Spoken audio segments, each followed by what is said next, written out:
الخير عن ذكر ربي حتى توارت بالحجاب ردوها علي فطفق مسحا بالسوق والعناق.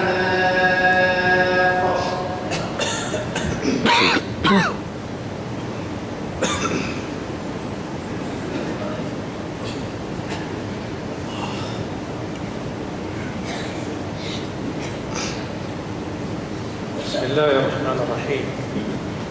صلى الله وسلم على سيدنا محمد وعلى آله وصحبه أجمعين. قول الله سبحانه وتعالى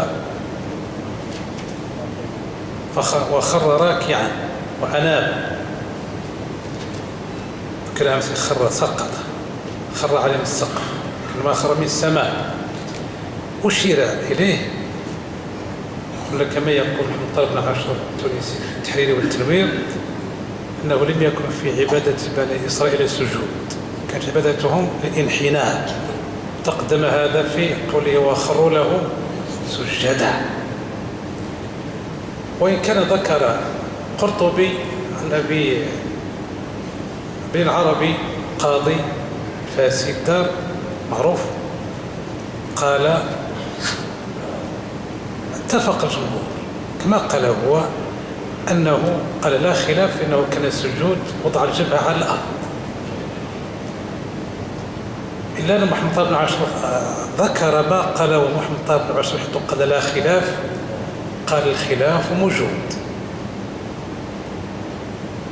إنه قال لم يعهد في بني إسرائيل أن عبادتهم كان فيها سجود، إلا أن يقال الأنبياء أو الرسل هم مستثنون من ذلك فكانت عبادتهم فيها السجود.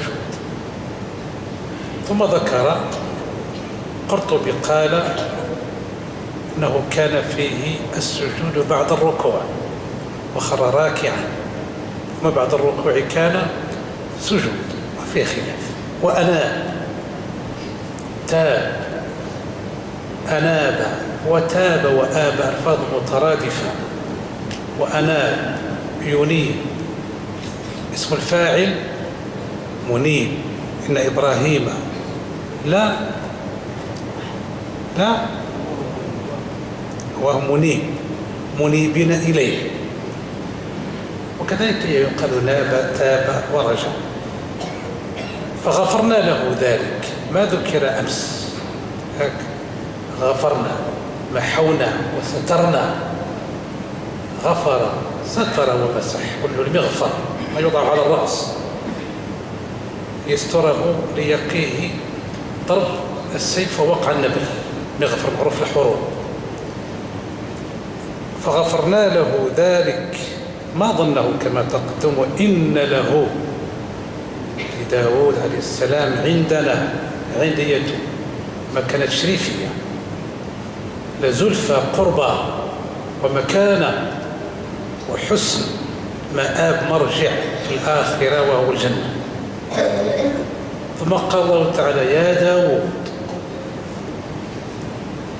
منادى مفرد علم، يا داود إنا جعلناك خليفة في الأرض.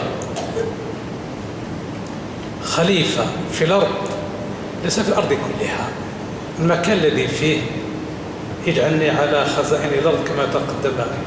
خزائن الأرض أرض مصر، هنا أرض الشام التي كان فيها داود، وذكر له أول من كان له الملك وهو نبي مرسل كما تقدم. وآتناه العلم الحكمة. يا داود إنا جعلناك خليفة في الأرض، أي لتحكم بين الناس وتعين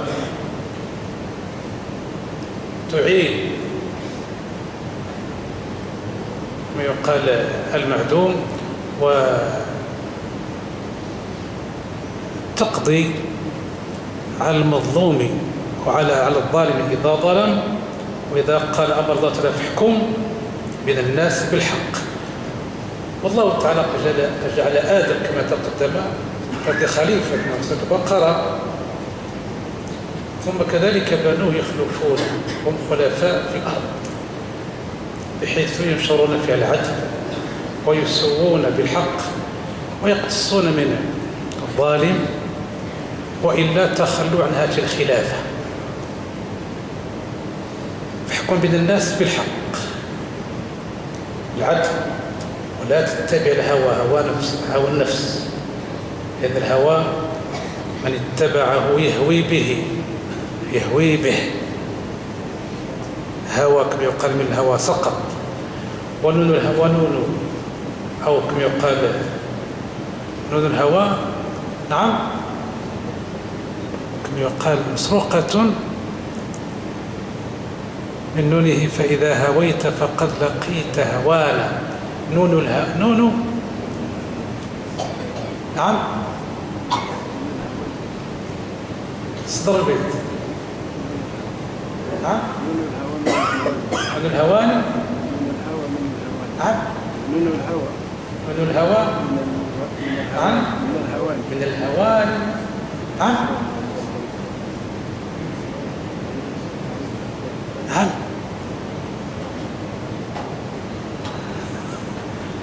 فإذا هويت فقد لقيت هوانا. نون الهوان الذل هي مسروقة من الهوى، هذه الألف المقصورة. فإذا هويت فقد لقيت هوانا في قصر البيت، ولا تتبع الهوى. والمقصود منه أمته وكل الخلائق، وما من رسول الله أمره الله تعالى بأن يحكم بين الناس بالحق، وأن يحكم بينهم بما أنزل الله، ولا تتبع هواءهم. وقبلها في الآية في وكتبنا عليهم فلا النفس بالنفس، ووحينا كذلك عيسى فأولئك هم الظالمون. وقفنا زيد ونحكم بما أنزل الله فأولئك هم الفاسقون. وأنزلنا الكتاب بالحق يحكم به الناس. نعم نعم بما أنزل الله ولا تتبع هواءهم. فالمقصود هي الأمة الأتباع، وهذا كما ذكر في العام الماضي هنا في قوله تعالى: إما يبلغن عندك الكبر أحدهما أو كلاهما فلا تقل لهما أف. قد يكون الخطاب موجه للرسول المقصود منه أمته، هذا كما قيل فيه إياك يعني اسمعي يا جار، وقيل فيه ما قيل مطولا. فاحكم بينهم بالحق ولا تتبع الهوى. قال الله تعالى: يا أيها الذين آمنوا كونوا قوامين بالقسط شهداء لله ولو على أنفسكم أو الوالدين والأقربين. لا تتبع الهوى، ولا تكن هناك محاباة وميول ما يقال المادة فيضلك عن سبيل الله، فيبعدك عن طريق الجادة. أضله أبعده وجعله ضالا تائها، منه ضالة الإبل أو الغنم، وضل السبيل، ضيع الطريق فتاه البلاد والكفار حس أو المعنى، فيضلك عن سبيل الله. إلا الذين يضلون ضل يضل وأضل يضل إضلالا وضلالا، لأنه كما ذكر أول أمس قد يقصد المعنى ولا يراعى اللفظ، فيضل. إن الذين يضلون عن سبيل الله يبتعدون عن طريق المستقيم، فلا يحرمون ما حرم الله ولا يحلون ما أحل، لهم عذاب شديد، لهم في الآخرة عذاب شديد قوي مؤلم بما نسوا، يعني بما نسوا يوم الحساب، لم نسوا اليوم الذي يحاسب فيه الخلائق، فكانهم غير مصدقين به، فلذا لم يعدوا الزاد له ولم يتهيئوا لهذا اليوم. ولما ذكر المولى سبحانه وتعالى في قول الذين يضلون عن سبيل الله وسبب ذلك أنهم نسوا غفلوا عن يوم الحساب، ذكرهم الله تعالى بقوله وما خلقنا السماء والأرض وما بينهما باطلا. ما خلقنا السماء والأرض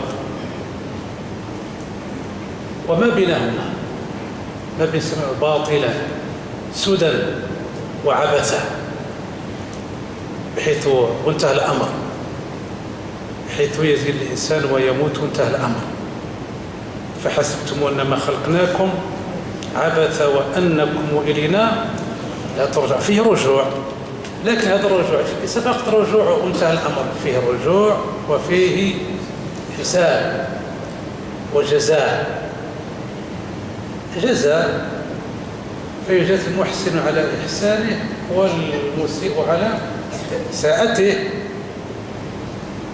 وما خلقنا السماء والأرض وما بينهما باطلا. ما خلقنا السماء والأرض وما بينهما خلقا باطلا، فحذف الموصوف وبقي وصفه باطلا.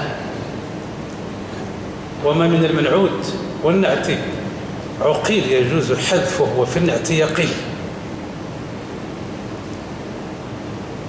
قد يحذف المنعوت وهو كثير العرب ويبقى نعته، الموصوف يبقى وصفه، كما سيأتي بعد في قوله هنا في الآيات بالعشي الصافنات جياد، وهو كثير وله الجوار المنشآت. وإن كان حذف النعت وبقى الوصف قليل لكنه وارد، في النعت يقل. قالوا لنا جئت بالحق أي البين، إنه ليس من أهلك الناجين. وكان وراءه ملك يأخذ كل سفينة صالحة. وإن كان الكثير هو حذف الموصوف وذكر الوصف منعوت وذكر النعت.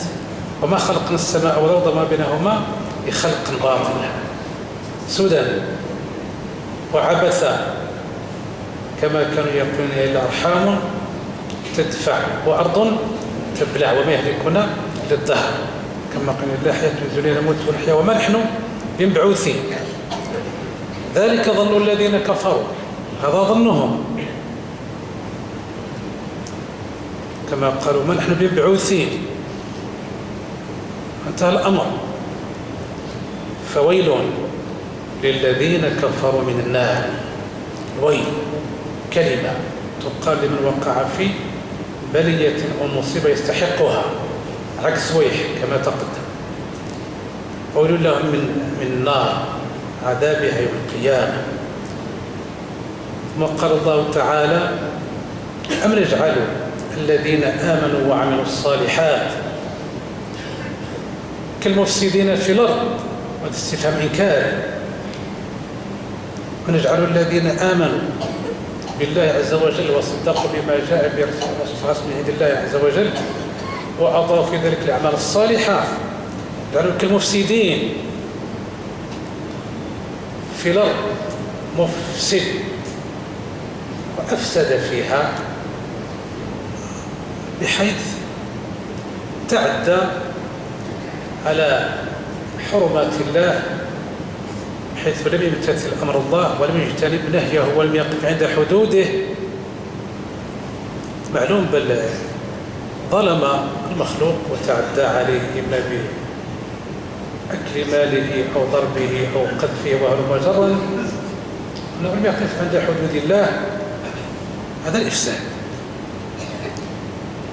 أم نجعل الذين آمنوا وعملوا الصالحات كالمفسدين في الأرض، أم كذلك باستفهام إن كان يجعل المتقين متقي واقف عند أمر الله متبع لأمره منتهي عن نهيه الواقف عند حده، يجعل كالفجار العفاجر الفاجر والمرتكب لأشد المعاصي وأقبحها.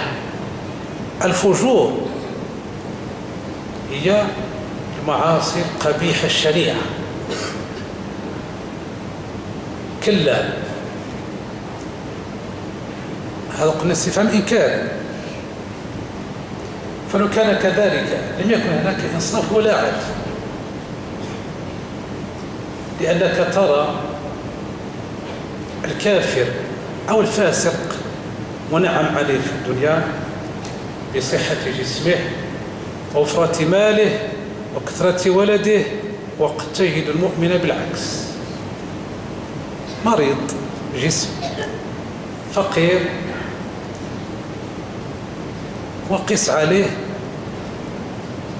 فإذا قلنا إذا كان المقصود من الحياة هي الدنيا فقط لا يكون هذا إنصاف وعدل،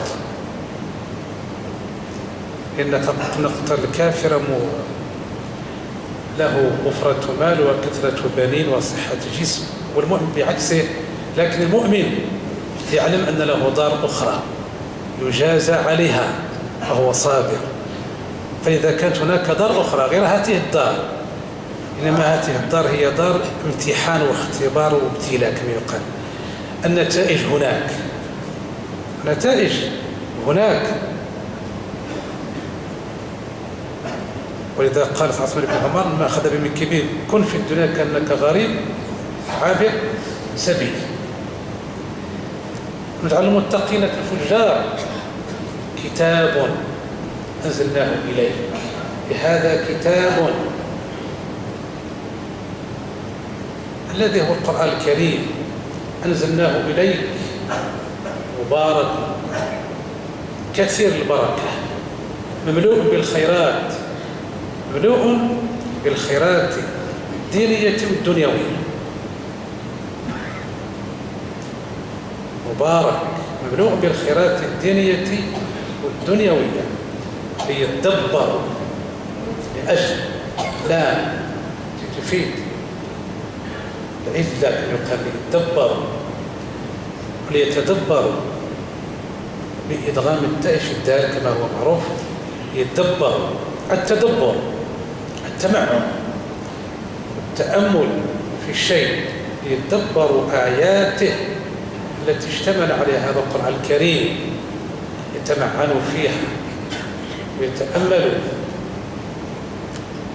ويقفوا عند حدها فيمتثلوا أمرها ويجتنبوا نهيها، وليتذكر ليتعظ به أولو الألباب والعقول السليمة. ولذا يقول الحسن البصري تدبره ليس بحفظ حروفه بل الوقوف عند حدوده. تدبر القرآن قال ليس بحفظ يحفظ القرآن بل الوقوف عند حدوده. ثم قال حتى إن بعضهم ما يقول الحسن البصري يقول والله لقد قرأت القرآن ما أسقطت منه حرفا، وقد أسقطه والله كله. قال يقول لقد قرأت القرآن ما أسقطت منه حرفا، يقول ما حتى حرف ما ضيعت ولا كلمة ولم أتوقف في آية. قال وهو والله أسقطه كله، إنه لم يظهر أثره عليه لا في أخلاق ولا في معاملة. فإذا لم يظهر القرآن على الإنسان في أخلاقه ومعاملته فكأنه لم يقرأه، بل هو مثل قرص من الأقراص مضغوطة لم ينتفع به. وفي الحديث والقرآن حجة لك أو عليك، كذلك نسلكه في قلوب مجرمين. ولذا قالت عائشة رضي الله عنها في الرسول كان خلقه القرآن، كان خلقه القرآن. ووهبنا لداود سليمان. ذكر الله تعالى بدأ ذكر قلنا داود، ذكر ابنه ولده سليمان كما في آية أخرى وورث سليمان داود في سورة النمل. نمل. ووهبنا أعطينا لداود سليمان ابن سليمان الحكيم المعروف.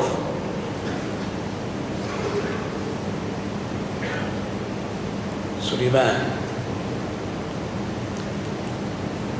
معلوم كان وهما كان معا قبل الميلاد، بل ملك داود 40 سنة وتوفي سنة 79 قبل الميلاد. خلفه ابنه سليمان في الملك والنبوة. وهبنا لداود سليمان نعم العبد، ثناء من الله عز وجل عليه. نعم العبد، وعبودية قلنا شريفية. نعم العبد إنه أواب رجاع للحق، أو تواب كثير التوبة والرجوع إليه عز وجل. إذ عرض، حين عرض، تقدم الكلام على إذ كيف تعرض. إذ عرض عليه بالعشي الصافنات الجياد. إذ عرض عليه بالعشي الصافنات أي الخيل، كذلك ما أشير إليه الصافنات مفردها صافين ياك. واقتفى إثره سراقة فاستهوت في الأرض صافن جرداء. ويجمع صافن على صفون كما يقول عمرو بن كلثوم في معلقته تركنا الخيل عاكفة عليه مقلدة أعنتها صفونا. الصافن من الخيل الذي يقوم على 4 أرجل وتبقى 3 أرجل وتبقى الرابعة واضعة على رأس الحافر ويبقى ساكنا لا يتحرك، وهي من الصفات المحمودة في الخيل صافي.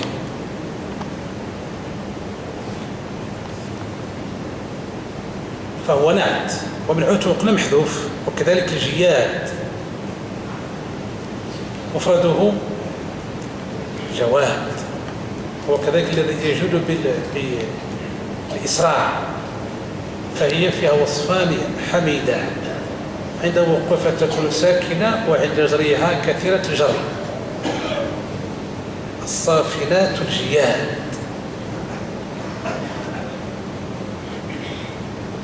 بعشي الصافنات الجياد. لما عرضت خيل داود على ابنه سليمان قيل كانت 1000، قيل 10,000، فيها أقوال.